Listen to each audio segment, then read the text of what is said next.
Hi, everyone. I'm sorry we're running just a couple minutes late. Mr. Harry Rothenberg should be in shortly.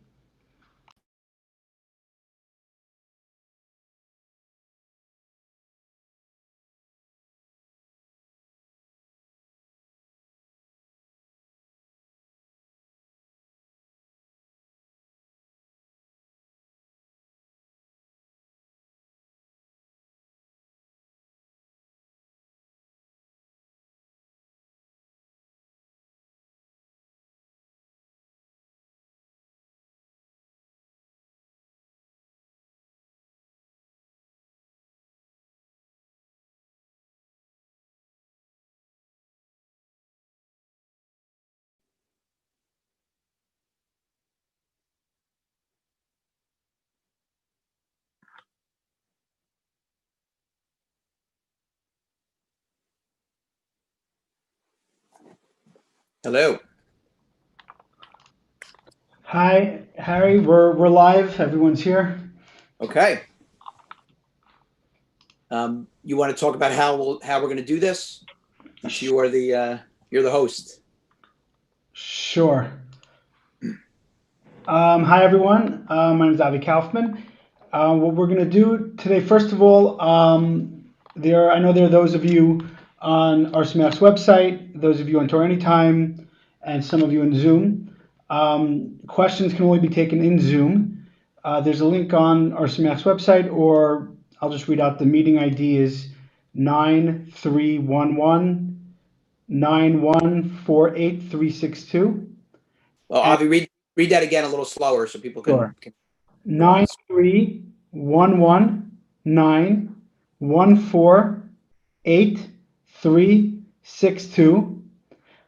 Anyone who has a question can post in the chat that they have a question, and at the end we will go in the order that the questions are received. We'll unmute you. You can ask your question, or if you just want to type out your question, I could read it to Harry as well. Okay, Harry, Okay. We're good. we're good. You can hear me out there. All right. We So can. thank you for joining in. And so just some ground rules, since this is going to be, or an intro, since this is going to be a three-part series. It's very easy to figure out what God is doing when he includes a law in the Torah. Honor the Sabbath day, to keep it or guard it, to keep it holy, keep kosher, don't kill, don't steal. We get it. That's the owner's manual. That's telling us the gas tank is on the left of the car, fill it with unleaded, octane of at least 89 or 91. That's telling us what to do or what not to do. What's more difficult is figuring out what are the stories doing, especially in the beginning of the Torah when it's almost all stories and very few laws. So some of the stories are relatively easy. So, for example, you have the story of Abraham, Avraham, and in general, for those of you who have seen my videos, you know, just to make sure that everybody knows who I'm talking about, usually the first time I mention someone, I'll say their English name and their Hebrew name, and then I'll continue with the Hebrew name. So, for example, you have the story of Abraham, showing his willingness to sacrifice his son Isaac, Yitzhak. And so we learn from that you have to be willing to do anything, sacrifice anything for God. That's one of the takeaways. It's relatively straightforward to figure that one out. You have the story of Yosef, being tempted by, or the attempted seduction of Yosef by his master's wife. That's there to teach us that all Jewish men are devastatingly handsome. That one I may be making up. But there are other stories where it's very difficult to figure out what is that story doing here. Sometimes because they're very brief, and sometimes because you just can't think, what is the lesson here? But if the story is in the Torah, that means God put it in there. So every single story in the Torah, just like every single law, has a purpose, and it's meant to teach us a lesson. In fact, we know, sages tell us, that even if you follow every single law in the Torah, but you haven't worked properly on your midos, your behavior, your interpersonal back and forth with others, you may be not even halfway there to where you're supposed to be. You know, for example, you're supposed to give charity, but if you give charity with a sneer, like, all right, here you go, and you toss it at somebody, you blew it. You have to give it with a smile and make the person feel like, you know, not that you don't want to do this, not that you're reluctant to. In fact, later on, we see in the Torah, God tells us that he's going to punish us because we didn't serve him with joy, meaning that it's not enough to serve him. Got to serve him with joy. So the stories are meant to teach us how to act. So in the first installment of this series, I want to go through a story that happens very, very briefly, and you blink and you miss it. And I want to try to tease out the lessons that we can learn from that story. So I will read it to you. It's short enough that I can read all the passages. In some of the later talks, I won't have the time to go through all the passages, but in this one, I'll read through all the psukim. So let's pick up what's happened. We read this recently in the Torah readings. These talks will be, some of them will be on things we've already read, some will be on things that we have not yet read, just the way it's going to work out since we're doing 3 weeks and covering a lot of ground. And so what happens is that God has told Avraham at the tender age of 99 to circumcise himself, and he does it.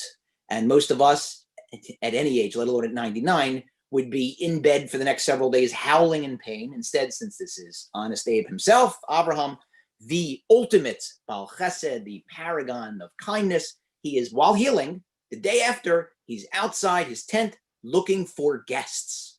And so God sends him guests. He sends him angels disguised as men. And each of those angels has a different job. One of them is there to heal him. One of them is there to overturn the cities of Sodom. And one of them is there to share with him this wonderful tiding, this news that he and his, at the age of 99, next year he'll be 100, and his 89-year-old wife, Sarah, are going to have a baby the following year. And so we pick up, and the passage starts as follows. The angel, disguised as a man, is telling Avraham in the tent, and Sarah, your wife, will have a son. The next passage tells us Sarah was listening at the door of the tent that was behind him.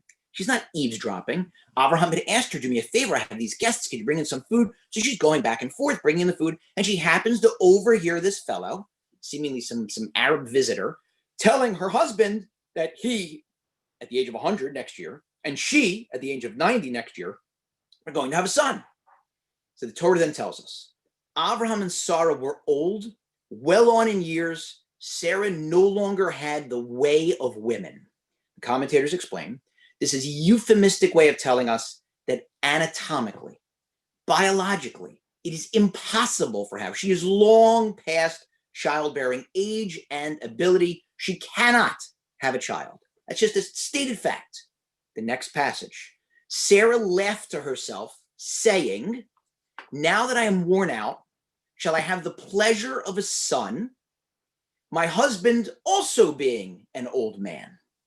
The next passage, fascinatingly, out of the blue, God appears to Avraham. So the next passage says, God said to Avraham, why did Sarah laugh, saying, can I really give birth when I am old?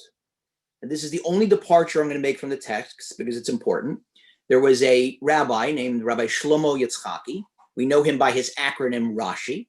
He is the greatest of the biblical commentators, living and writing in Troyes, France in the 1000s, Jewish population of about 100.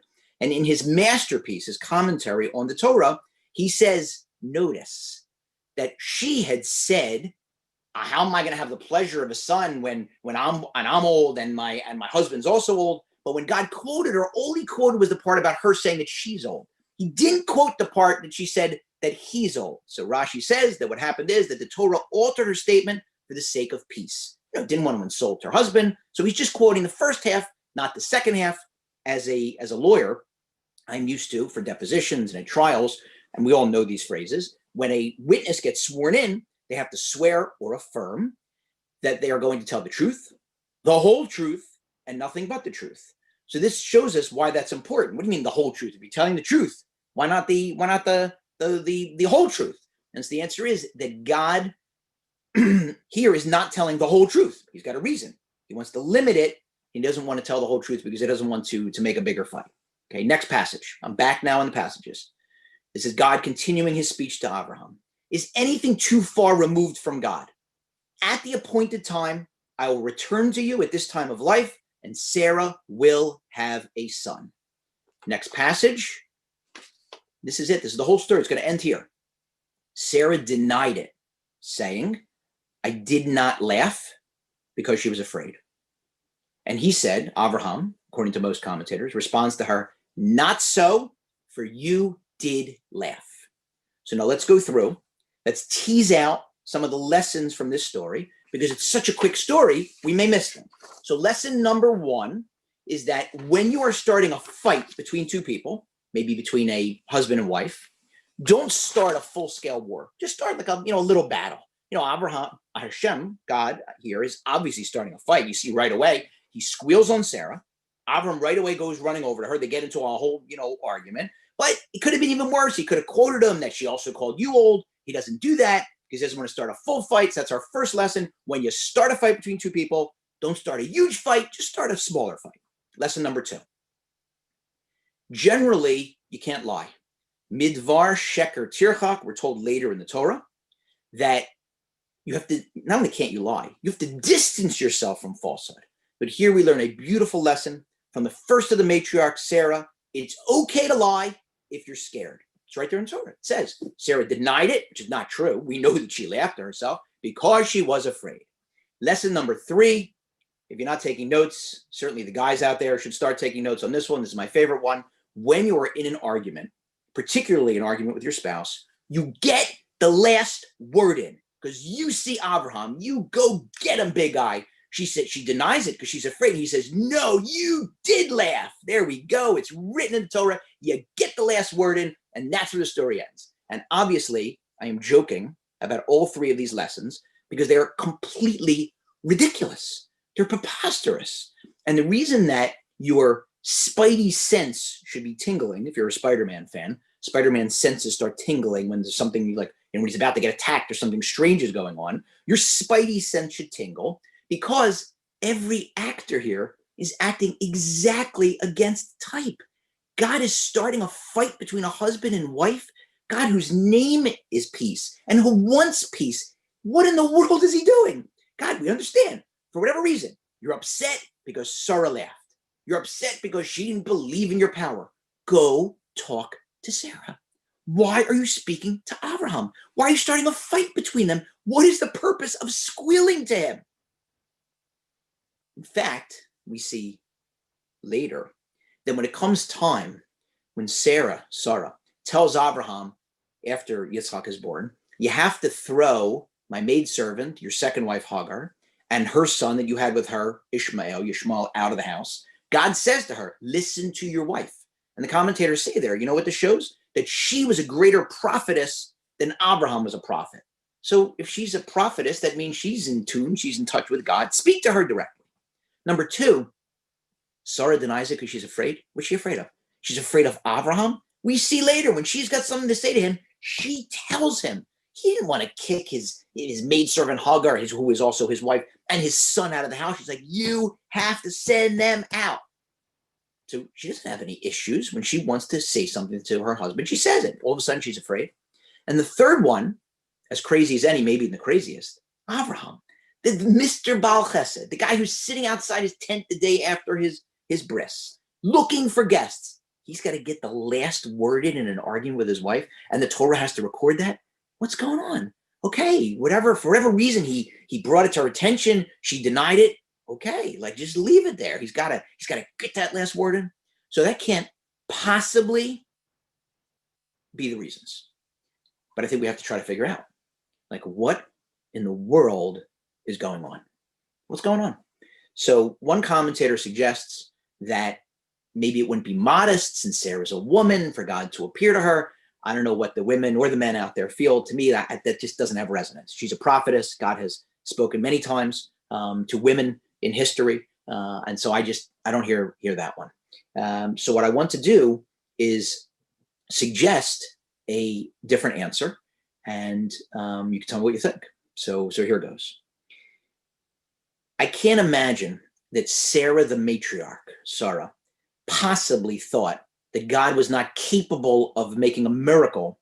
God who had created the world, who had wiped out the world in the flood, who had then split up the world during the dispersion. You know, it's a big miracle to have this 89-year-old woman who's not capable of having a child have a child, but he's God. And it's very weird that God is saying to Abraham, Is there anything that I can't do? Is there anything too far removed from me? If I'm Avraham, I'm saying, God, I know that. Like, of course not. So it's very strange. So what I want to suggest is that maybe what was going on is that Avraham and Sarah had a different view with respect to how God runs the world as follows. Maybe Avraham felt that God, in his typical interaction with the world, will on occasion uproot and turn around nature by making an open miracle. He'll make what we would call in Hebrew a nes nigla prati, an individual miracle, an open miracle for an individual. Sarah may disagree and say, of course God can do that, but that's not the way he acts. If he shows up and makes an open miracle, subverting nature, which he does not do typically, that's a big deal for him to do that. He can do it, but he typically doesn't do that. That's when it's worldwide. He'll do it to create the world. He'll do it for the flood. He'll do it for the dispersion. But he's not going to make an open miracle. The world is going to see. It's going to be an open. If I, at my age and in my bodily condition and inability to have children, have a child, that is an open miracle for an individual. He doesn't act that way. And so maybe God is appearing to Avraham, saying, Avraham, did Sarah laugh when she got that news? Is there anything that I can't do? Isn't it correct that there are times when I will make an open miracle for an individual? Avraham, you know that. Why doesn't she know that? So why would it be that Avraham would know that? Yeah, God, of course I know that you do open miracles for individuals. And Sarah wouldn't know that.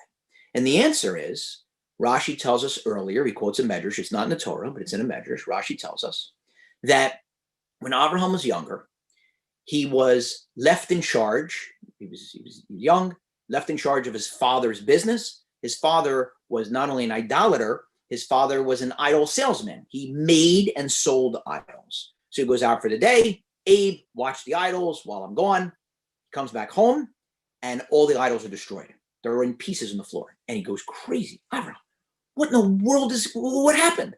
And Avraham says, Dad, it was crazy. Like, first the little ones started up a little bit, and then the big ones smashed them, and then the big ones left, and they got into a fight, and they whacked each other, and then they all killed each other.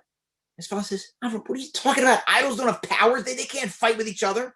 So Avraham, who had already intuited the existence of the one and only God, says to his father, Tati, Dad, whatever he called him, Pops, respectfully, if idols don't have power, then why do you worship them?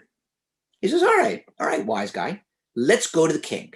So he takes him, presumably by his ear, the scruff of his neck, and he brings him over to King Nimrod, and he tells Nimrod the story. My presumptuous little boy, he believes in this one God, doesn't believe in our idols, destroyed all my idols. What should we do with them? Your worshipfulness, your highness, your excellency. And Nimrod says, oh, okay. All right, little Abe, you don't believe in our idols. You think your God is more powerful. Let's test this. And he sends him into a furnace. And the furnace is on. The furnace is red hot. It is not an inert or inactive furnace. He sends this young man, this young boy, some debate as to how old he was at the time. Many commentators say he was around 12. Sends him into the furnace. And Avraham, to the shock of everyone watching, walks through the furnace unscathed. That is an open miracle for an individual. So maybe God is hinting to Avraham, you know that I'll sometimes do an open miracle for an individual. She doesn't know that. Did you maybe not tell her a certain story? Maybe it's time now to go tell her the story of the Kivshon Aish, the furnace that you walked through.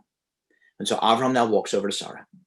He says, Sarah, did you hear something that caused you to laugh? And Sarah denies it. Well, I can tell you as a lawyer, having taken many, many, many depositions, that there are about 1,000 ways you can deny something.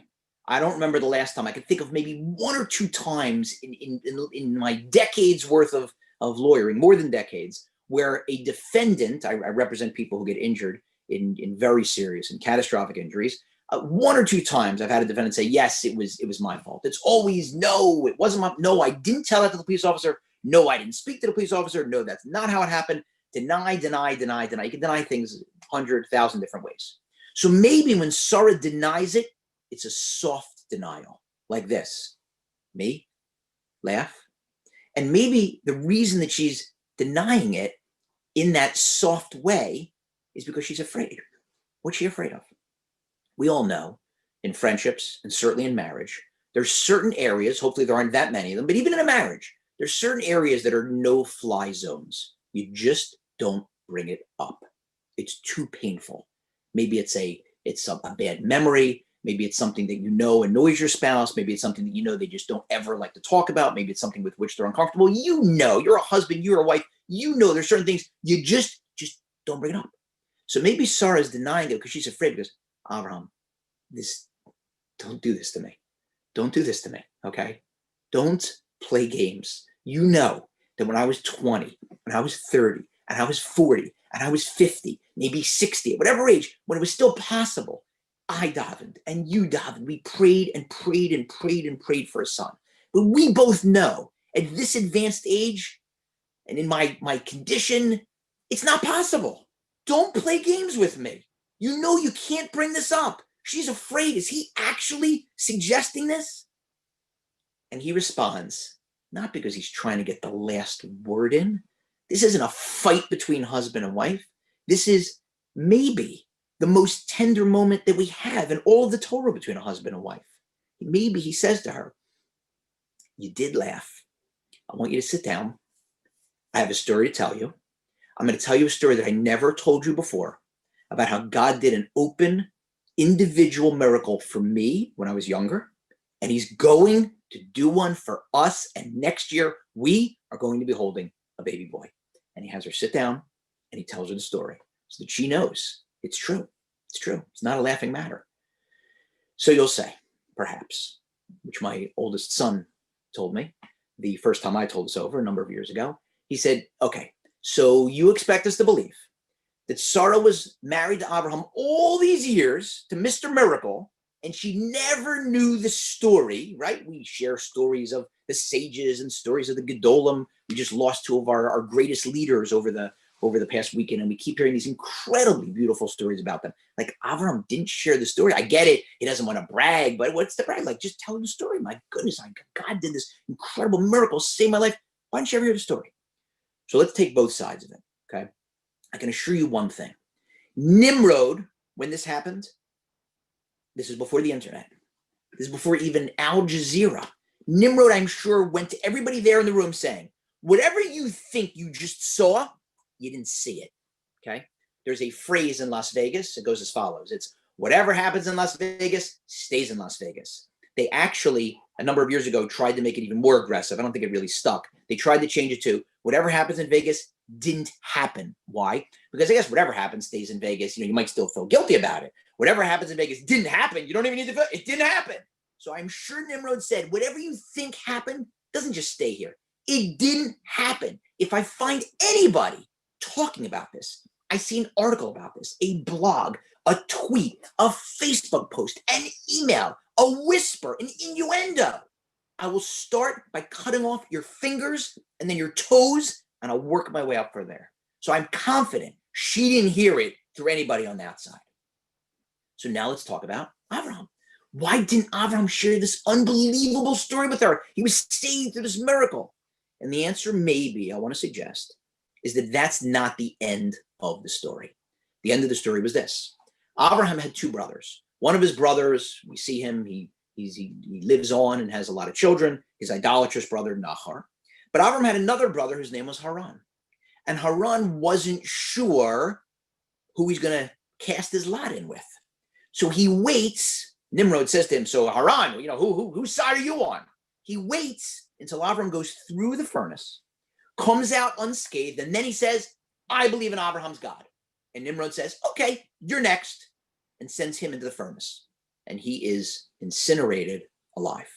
Now he dies, as we would say, making an unbelievable Kiddush Hashem. He sanctified God's name. You'll say, well, why wasn't he miraculously saved like Abraham?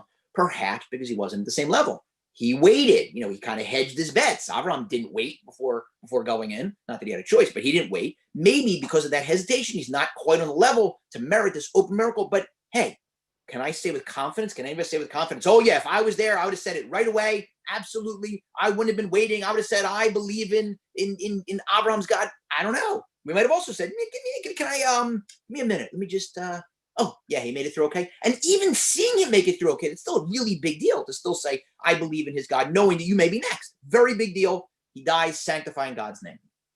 Before Haran died, he had a son.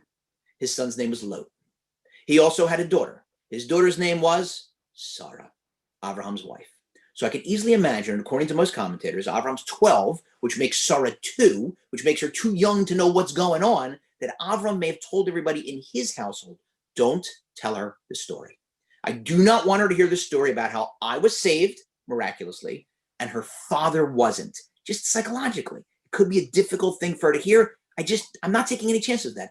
Don't tell her the story. So it's very possible, I think, that Sarah did not hear that story before now, and so did not realize that sometimes, of course, God can do anything, but sometimes he will, as a part of his bag of tricks or his interaction with the world, interact in a way by creating an individual open miracle for someone. And so maybe that's what's going on in this story. So if I'm right, if that's what's going on in the story, now we can try to tease out some real lessons. The lessons are not only start a little war and not a big war. The lessons are not it's okay to lie if you're scared. The lessons are not get the last word in when you're in an argument. Maybe the lessons are as follows. So number one, we have to take incredible care. We have to be unbelievably careful with the feelings of others. Like you see that what looks like a fight is actually something much, much more delicate. And so I'll give you an example of this. One of my rabbis years ago, back before email, said that he had a drawer full of unmailed letters. Because what would happen is when he would get upset at somebody, he would sit down and he would write that letter. Mark Twain has a book of essays. It's called A Pen Dipped in Hell. So he'd like I'm borrowing the phrase. He'd dip that pen in hell and write this letter. And then he'd say, you know what? Before I mail it tomorrow, let me just sleep on it. And he'd sleep on it and calm down and then not mail the letter. So he had a drawer full of unmailed letters that he had written in anger. And he sat down and he calmed himself down. Winston Churchill said, very famously, that never before have so few done so much for so many. So I want to paraphrase that. Because right now, unfortunately, never before has it been possible for so few to embarrass so many so easily and so quickly. And so what do I mean? Because of the wonders of modern technology, you're on a WhatsApp chat. You're on a group text. You're on an email where 2, 5, 7, 10, 20 people are being copied. And someone says something that needles you, that insults you, that embarrasses or humiliates you, or just triggers you, whatever the word is, and you are upset, and you're not going to give it back to them. And you're going to give it back to them in the same venue and the same mode with which they gave it to you, right back at you. They wrote something publicly, you're going to reply publicly. Do you have to reply publicly?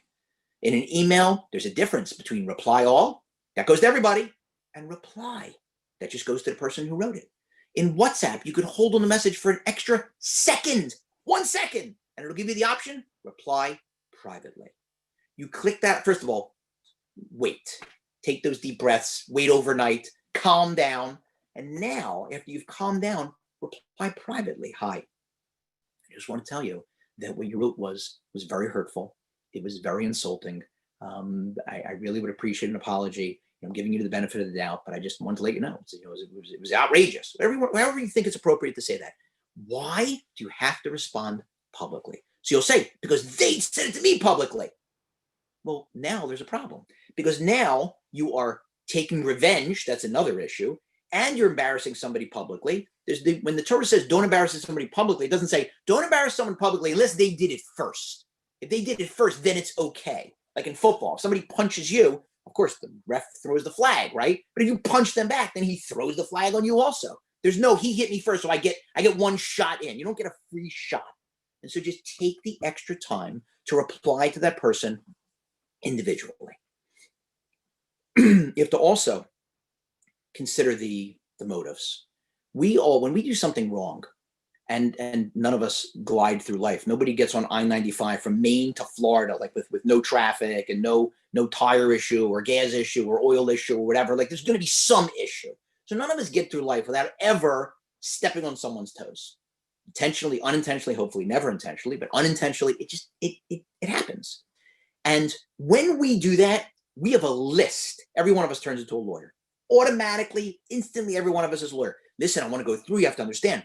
I was sick that day. I didn't realize. I didn't know you were on the chat. Not a great excuse. I wasn't thinking. I didn't mean it. I was having a terrible day. And these are real, like we really mean these excuses. Like when we go to apologize, we have all these arguments and excuses and justifications, and we want them to be accepted. And then when someone does it to us, no, it's unforgivable. There is no excuse. There is no justification. I would never have done that. Yeah, but you did something else, and you had your reasons. You had, people make mistakes. And so we have to be willing to give people the same degree of forgiveness that we ask. And further, you may say, no, I disagree, because that thing that guy did to me, I would never have done. So now guess what? You have a Superman costume in your closet. You remember when he used to go into the phone booth? Now, he doesn't need the phone booth because there are no phone booths. And he would zip into the costume and come out as Clark Kent, would go into the booth, and then he'd come out as Superman. You have Superman's costume in your closet. What do I mean? You get to Yom Kippur.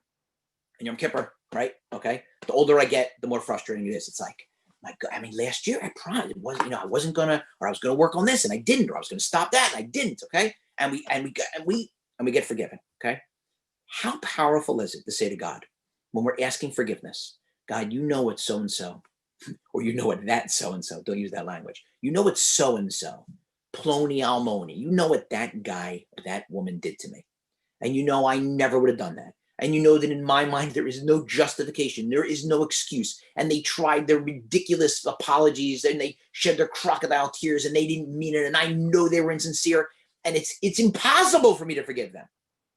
But I'm going to forgive them nonetheless. And I'm just flesh and blood. And so I'm asking you, please forgive me. The same way that when God was going to kill Jewish people, was going to wipe them out at the time of the destruction of the temple. And how he did it, I don't know. But we're told that Jeremiah, Yirmiyahu, the prophet, went to the different graves of each one of the matriarchs and the patriarchs and awakened them and told them to pray. Abraham prays no, and Isaac prays no, and Jacob prays no, and Sarah prays no, and Rebecca prays no, and Leah prays no. And then Rachel says, God, you know what happened? You know that my father switched me on my wedding day, switched my sister for me. And my husband-to-be had given me signs. But I didn't want my sister to be embarrassed. And I didn't know that my husband was going to come and then work another bunch of years for my hand. So, hold on. It's called, yeah. Well, I'll tell you.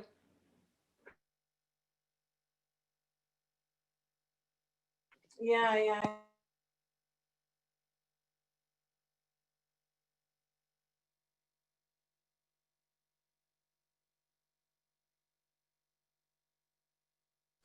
oh, apparently I got muted also. Sorry.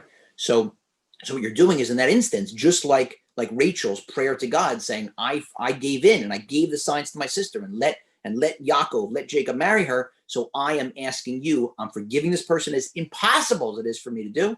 And I'm asking you to forgive me. Your prayers are now supercharged. We also have to constantly consider the feelings of others. In every possible instance, this comes up. And so I'll give you two examples, two cute examples, but to me they're personal, but they're important ones. So one is that when my oldest son had a baby girl, and he was going to name her in Israel, I was not able to get there in time, and so my next younger son was in Israel. So he told him, listen, if you want to come, no pressure. If you want to come, the naming, it's going to be on Shabbos, and I daven nates, so which is the earliest time to pray. I don't know, like 4 a.m. So my second son sets his alarm and he totally sleeps through it. He gets up at 7 o'clock when he normally wouldn't. He's, oh my goodness, I can't believe it. I missed it. I'm his one family member is there. My parents aren't here for the naming. And I'm the only family member who could have made it. And I missed it. He just feels horrible. That night, the night before, my son and his wife had gone to sleep saying, you know what? We're still not 100% sure about the name. Let's give it more time. The baby had just been born, just before.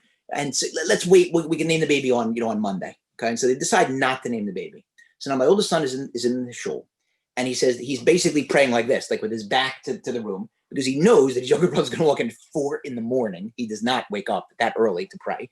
And he's going to go crazy when he finds out that he walked 20 minutes over, got up at 3:30 in the morning and walked 20 minutes to go for the naming, and he's not going to name. And so he's turning and he's turning and turning. And finally, eventually, it's late enough, like an hour, and he realizes, I guess he's not coming. So after Shabbos, I don't know who called who.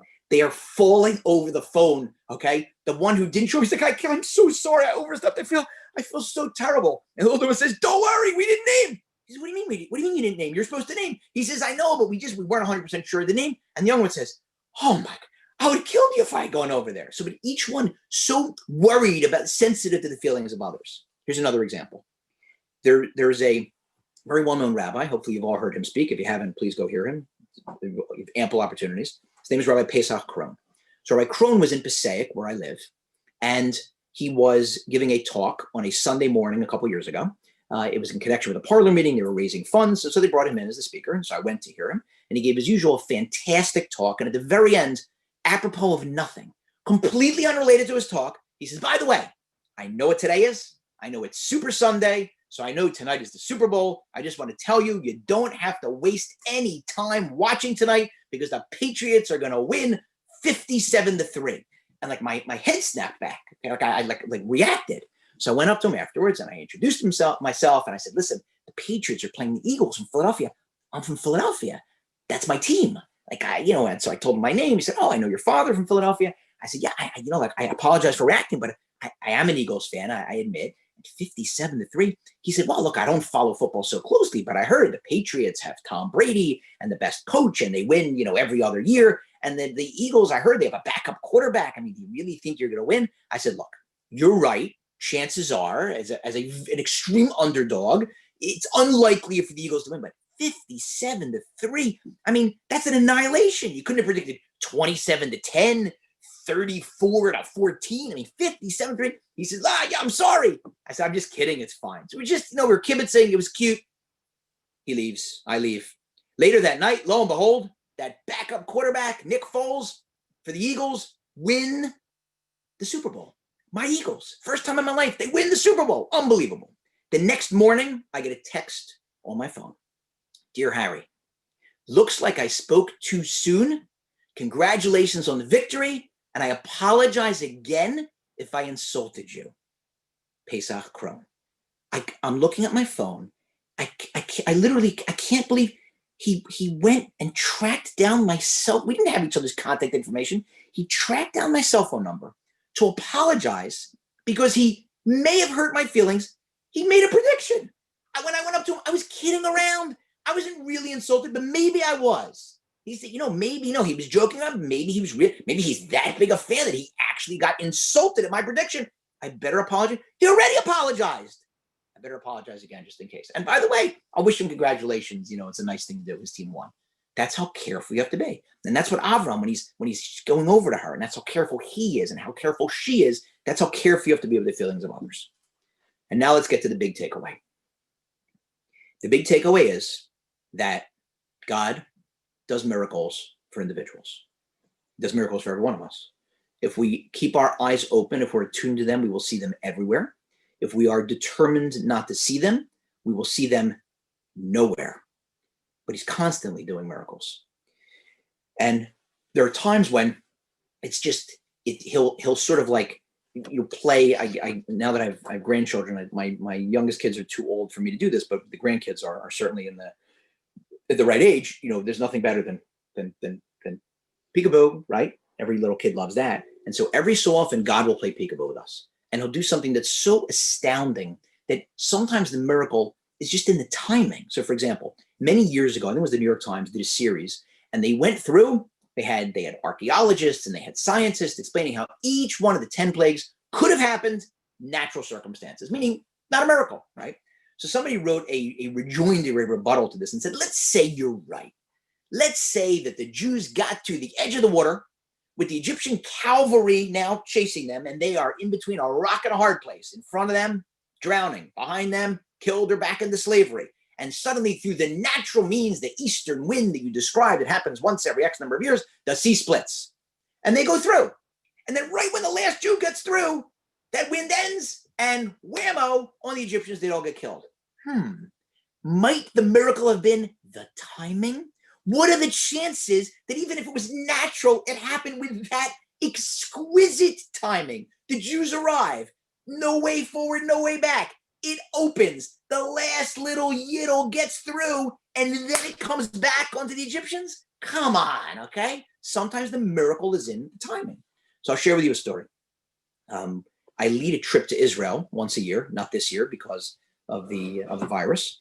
And so 2 years ago, I was leading a trip, and one of the people who was one of the arrangers of the trip whispered to me and said, one of the fellows on the trip was a trip for Jewish fathers. One of the fellows on the trip suffered an unbelievable tragedy.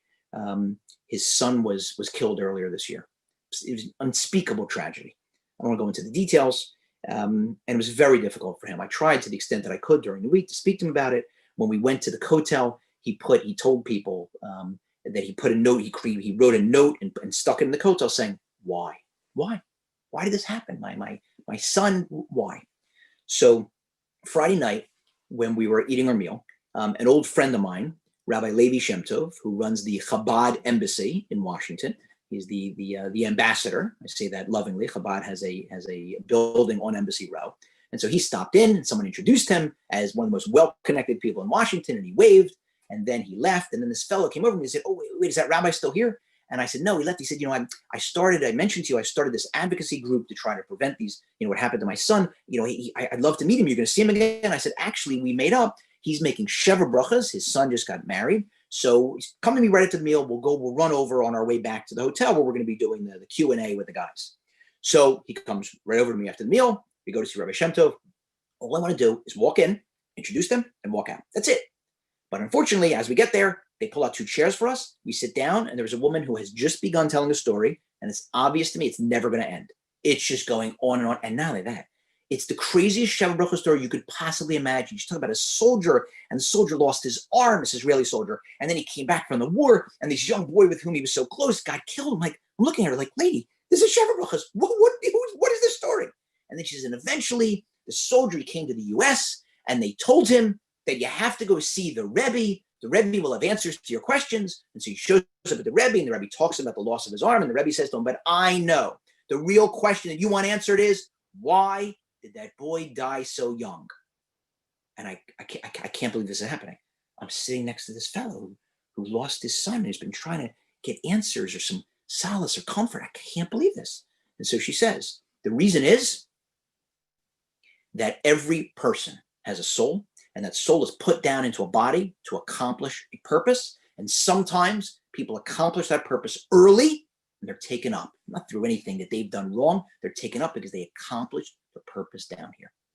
And so she finishes the story, wishes Mazel Tov, etc. And I can't, I'm speechless. I turned and I whispered to a lady, you're not going to believe it. The guy next to me that I brought him here to meet you. He's got an advocacy group. He just lost his son in these incredibly tragic circumstances 6 months ago. I can't believe she just told that story. So Levi whispers to me, I was also trying to figure out why she told that story. Now I know. So he gets up to speak, and he gives a very nice Dvar Torah in honor of the couple who just got married, his son and his daughter-in-law. And then he says, I just want to introduce somebody, my dear childhood friend. We were classmates in Philadelphia in day school. Harry Rothenberg is here leading a trip, and he's here with a friend of his, one of the attendees on the trip, who unfortunately suffered a terrible tragedy. He lost his son 6 months ago in very tragic circumstances, and he wanted to meet me because he has an advocacy group. And it's obvious to me, now he points to this woman who was on the other side. It was on his daughter-in-law's side. And it's obvious to me, I don't know what reason you had, why you chose that story, but the reason you chose that story, I'm telling you now, is because our guest needed to hear the Rebbe's answer as to why sometimes people die young. Unbelievable. All of a sudden, there's like a little tugging. The son, Levi's son, is tugging on his suit jacket. He leans in, okay? And he says, okay, he gets back up. He says, we have a rule that Chassan Doma Lamelech, a groom is compared to a king during the week after the wedding. And so if the groom tells you that you have to do something, you got to listen. He said, my son was just very taken by the story that I just told. And so he wants to ask everybody here, there must have been about 40 people at this dinner, very, very, very large table in a large room. He says he wants to ask everyone here to take on a mitzvah, a new mitzvah, in honor of the soul of our guest's son. It was unbelievable. So I introduced them, we walk out. As soon as we walk out, the fellow that I had taken to meet Rabbi Shem Tov says to me, "How did you arrange that?" I said, "How could I possibly have arranged that? I didn't know you were going to come up to me to ask to go there. When we walked in, she had already started the story. You saw there was no possible way for me to have told him beforehand, oh, by the way, this is who he is, and maybe you could have somebody tell. Don't ask me. He arranged it." It was like God saying, I got this. I got this. He's looking for answers. I got this worked out. So sometimes it's like he says, peekaboo. And now I want to finish with an insight that I saw that to me it's a game changer, as follows.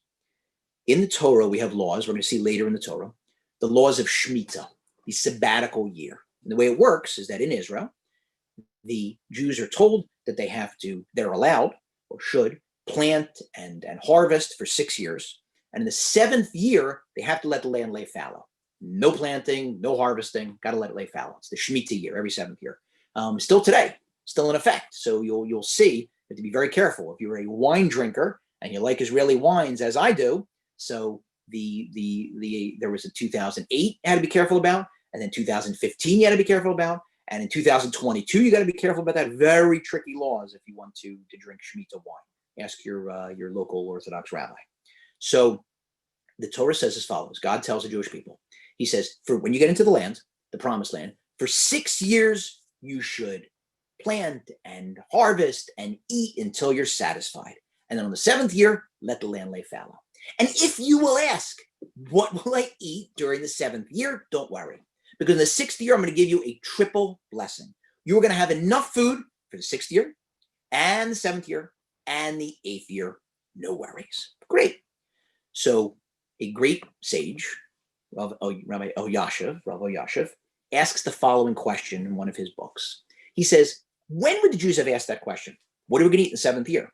He says they would have gotten into Israel. They're not going to ask it beforehand because they're not going to be worried about it. Now they get to Israel. They're not going to wait until the eve of the 7th year. Oh, by the way, I didn't think about it. What am I going to eat next year? Obviously, if they're worried, they're going to ask right when this goes into effect, after they conquered the land, and now it's year 1. And year 1, they're going to start asking that question. Year 1, 2, 3, 4, 5, 6. What am I going to eat in the 7th year? And so God gives them the answer. Don't worry, 6th year, you're going to have a triple bounty.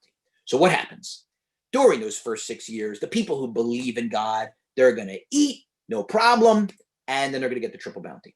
And the people who don't believe in God, who secretly squirrel away a little extra food in the silo, they're going to get the triple bounty also. And so they'll see the next time around, we didn't have to save food. It worked out. We can always trust God. So he asks as follows. You think God put that question in the Torah because it was going to be asked once in history? No. Here's what happened. They got to the 6th year. The people that trusted God understood God wasn't making a prediction. He was giving us an order. I want you to plant and harvest and eat until you're satisfied. If you don't, if you're on a diet, that's fine. But if you're squirreling away food, I will know that. So if you listen to me, you will get the triple bounty. If you don't, guess what? I'm not doing a miracle. That's a miracle to have a 3-fold crop. I'm not doing a miracle for somebody who didn't trust me. You showed me you don't trust me. You're on your own. You stuck food in the silo. Go eat the food in the silo. So the people that squirrel the food away don't get the triple blessing. And so now, when it comes time, the next time around, the people who listened are like, yep, we listened, we got it, great, of course we're going to listen again. The people that didn't listen and who squirreled food away say, good thing I squirreled food away. Yeah, triple bounty, right. I didn't get that. They're going to squirrel food away again. So God treats us the way we treat him. And he does miracles for those who believe in his power to do those miracles and who believe in his promises to do those miracles. So how does that speak to us today? Because on Rosh Hashanah, every single one of us had a number written next to our name. Actually, 2 numbers. It's my understanding the way it works. Number 1 is how much money we're going to make. That's our gross. And number 2, how much money are we going to be left with? We all know there could be unanticipated expenses, significant expenses. You could make money at work and lose money in your investment. So it's how much you're going to make. It's like a net number. Do you think that when God writes that number, those numbers down, he's saying as follows, listen, this is how much you're going to make. But dude, ladies, you got to work with me here, okay? Come on, you got to, at work, you got to fudge it a little bit. especially when it comes time to taxes. I mean, you know, we don't get that much back. We send our kids to private school, a lot of us, you know, like, you got to fudge on the taxes. Work with me here. You think that's what God's telling you? You think God's saying, you're only going to get that number if you cheat on your taxes, or if you cheat and cut corners at work and business and do things unethically? No. What he's saying is, I want you to be straight down the fairway, honest. Remove yourself from theft, remove yourself from lies, and I will come through. I will give you that number. But if you lie, cheat, and steal and fudge, you're on your own. Don't come to me saying, hey, you promised me, you said I was gonna. I said what? I said, for those who believe in me, I'm going to do those miracles, the everyday miracles, the miracles of making sure that I have enough bread on the table. And for those of us who are fortunate enough that I have enough to help other people put bread on the table, we show him that we are believers, that we believe in his power, then he shows us, and he is willing to work with us. And I saw this I'll tell you this very quickly. I saw this come up in an incredible way, wherein I had recommended to a client that he absolutely needed to take an offer. It was $1 million offer, and it was a very tricky case. The injuries were horrible, but it was a very tricky case. My appellate attorney said, I'm telling you, you could go to trial. You could get a $5 million award. It's going to be overturned in appeal. You have to tell him. He's got to take this. And he wouldn't take it. He told me wasn't Jewish, but he was a God-fearing individual. And he said, I spoke to God, and God told me to go to trial. What am I supposed to do? So I show up at the trial date. The judge asks what's going on. The judge says, they offered you that much? What'd your client say? I said, my client said he spoke to God. God said he should go to trial. So the judge, which was very surprising, really pulled up his sleeves and worked on this and got very, very involved, which is not common, and convinced the carriers to come up with another $100,000, which I certainly did not think was possible. I do this for a living, and I hold out for the last dollar. But he managed to get another $100,000. And what was amazing was that this client said to me at one point, he said, do you believe in God? I said, do I believe in God? What do you think this is? I mean, this is a God hat, right? My little skull cap that I wear. He says, what had happened was his wife had died in the accident. He said, when my wife died, I had nothing else. And so I put all of my faith in God. And he's telling me, God told me to hold out. I'm going to get more. And I'm telling him, listen, look, I believe in God, and God's telling you should take the money. And at the end of the day, he was right. Got another $100,000, or his portion of it after my fate. And what's interesting is that if you look, Maimonides says that the Rambam says that the more you believe, the more you get. There's a directly proportional, the more you understand and believe that everything comes from him. It's not me. It's all him. It's not kochi va'otzam yadi. It's not, no matter how smart I am, or how talented I am, or how innovative or creative I am, or no matter how great my business acumen, it's all from him. The more you believe that and show that by not cheating, the more you will get back. Thank you for listening. I have time for questions. I will say this though before finishing. I just want to give a shout out, since I was talking about miracles and I was talking about Sarah. I just want to give a shout out to my daughter-in-law, Sarah, and my son, Moshe, who had a little miracle yesterday. They had a baby girl. So I have a new granddaughter in Israel, and God willing, heading there hopefully later today to meet her. But I do have a little time. So Avi, I'll leave it to you. If there are any questions, if you can, curate them or ask them, through, I know people are watching on different types of platforms, so I'm not sure who's able to ask or not. But if anybody has questions, I'm happy to take a few. Sure. I don't see anything yet. If anyone wants, you could type in the chat, and I will unmute you. Also on the video feed, if you're not on the site, there's the address is on the screen as well. Seems like we got some mazel tovs and good wishes, but no questions so far.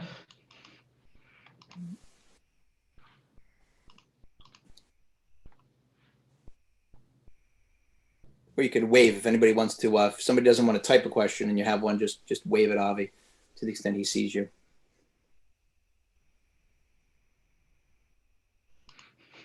Okay, I think you must have been very clear. Okay, that's always the aim. And so we're on next week, also at the same time next Sunday, 11 a.m. Eastern time, and 6 p.m. Israel time. I hope to be in Israel, and I hope to be out of quarantine, having had and recovered from the virus. So hopefully, Avi, you'll have a place for me to do a live stream in the from the Holy Land next week.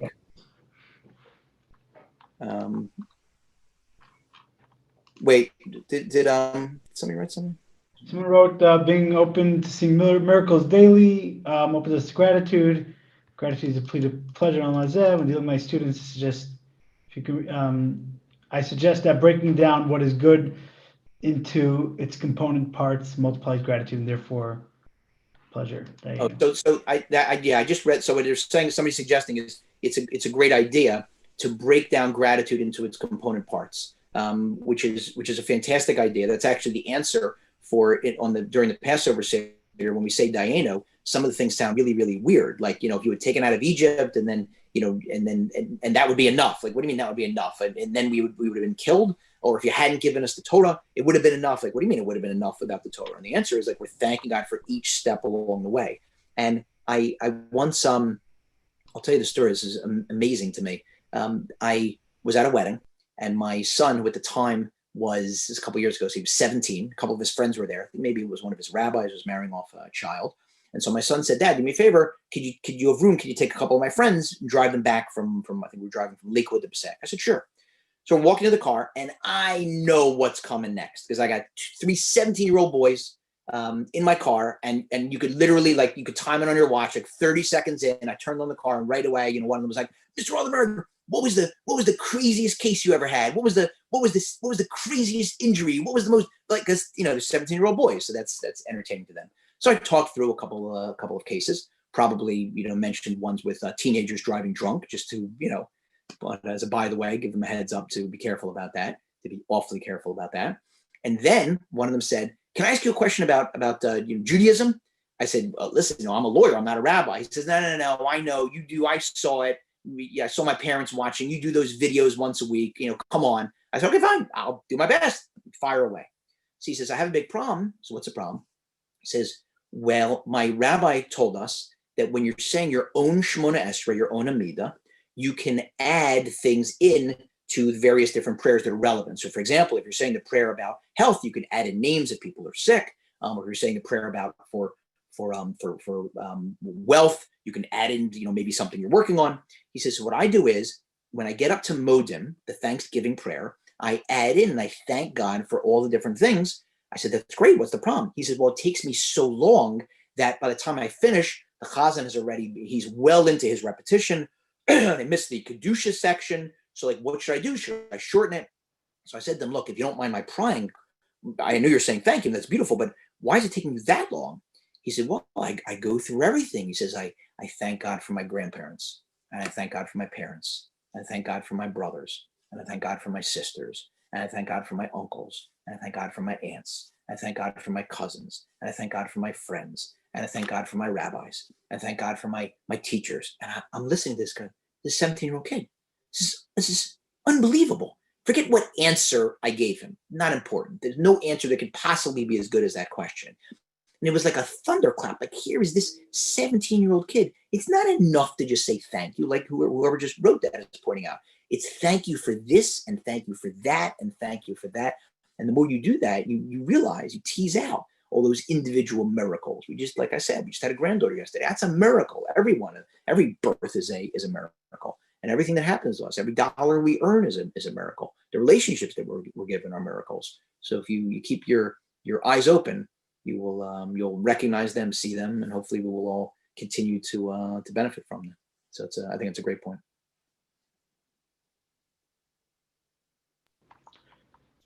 Okay, thank you very much, Harry. You're very welcome. Thank you, everybody, for listening, and hope to see you next week. Be Yes, well. see you next week in Eretz Yisrael.